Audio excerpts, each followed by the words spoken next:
Hey, everybody. This is the She's the Owner podcast. I'm your host, Kara McCarran, and this is episode 129. The title of today's episode is Admitting You're Not Happy or You Aren't Happy.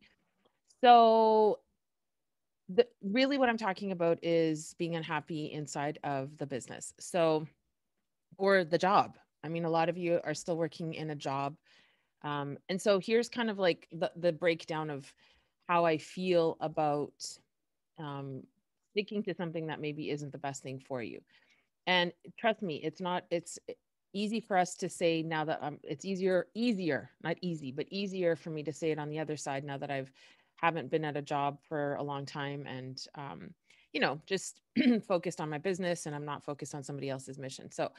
Um, but it is important to kind of out loud say it. And how do you know you're not happy? I mean, there's a whole ton of reasons. A lot of sort of the biggest one I think for women in particular is anxiety, feeling a lot of anxiety around going to work.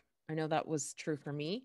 Um, Man, every time I went to work, I swear I thought I was having a heart attack. Like I'd be driving on the 401 and I'm like calling home saying, "Holy shit, today's the day. Today's the day I have a heart attack."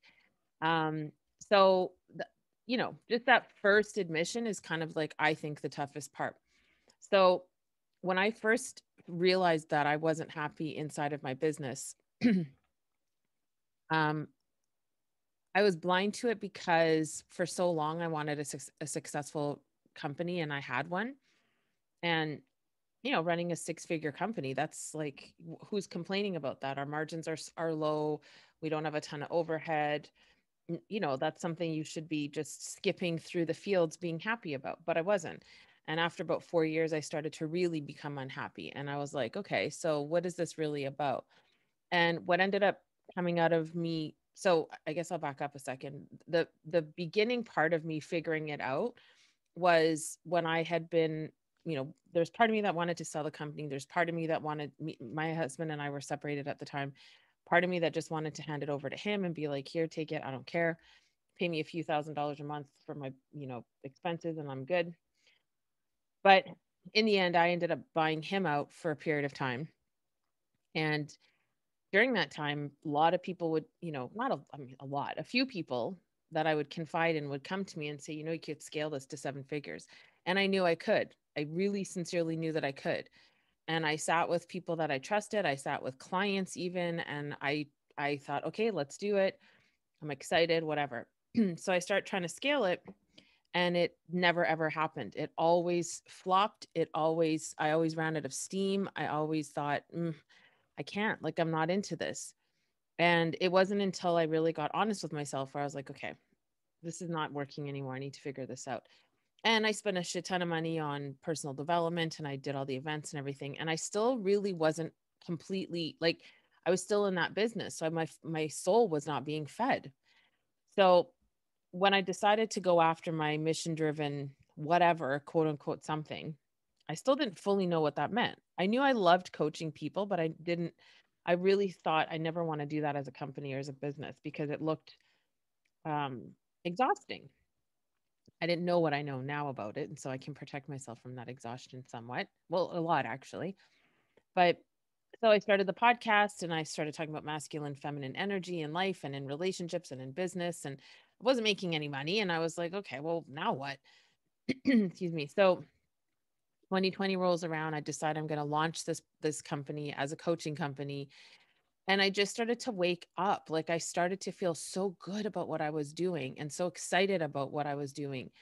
And don't get me wrong, it's still a grind. I'm going through one right now. I'm going through a huge transition period. I'm fighting growth really, really hard right now. And that's just because it's a new identity for me. And I need to go back to the drawing board on a lot of things that I've been thinking about and a lot of my own identity things. And that's PS, that makes you a stronger coach, by the way, because if your clients can see that you falter and then you figure it out anyway, and then you can help them, there's power in that. So, you know, when we're sitting in the thing we hate, that's a lot worse than sitting in the thing we love, but we're not sure about what to do. Like the energy around the second thing is a lot more powerful than sitting around the first thing and feeling shitty all the time about it.